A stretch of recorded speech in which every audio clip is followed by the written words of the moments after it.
It turns out, we find out from the Treasurer this week, was actually a lot more than he said they were going to be slugged. Yes, that's right. He said today, I think, 24 billion instead of the 9 billion that they originally estimated. So he was just sort of fudged by about 15. How do you reflect on the whole process?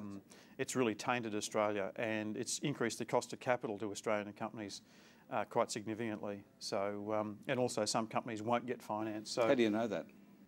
Well, just talking to investors. I've spent the last week before last running around the world talking to people who invest in these projects, and a lot of them are just too frightened to come to Australia now. In round numbers, a 10% movement in price will change the tax number by roughly $8 billion.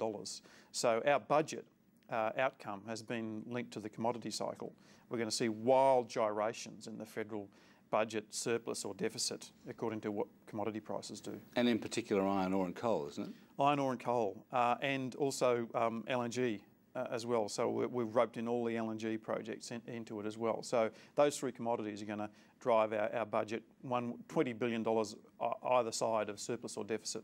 Well, what do you think? Long term, obviously iron ore prices are unsustainable. And as new production comes on, those prices will fall heavily. So long-term outlook's not so good. What does that mean for smaller iron ore players, leaving aside BHP and Rio? The smaller iron ore guys, unless they've got a contract with a Chinese mill today, may struggle to get up.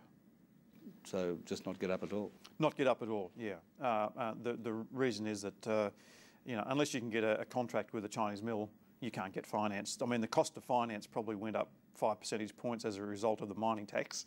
So marginal projects are even more marginal than they were. And without a contract with a mill, you're as good as dead. Thanks for joining us.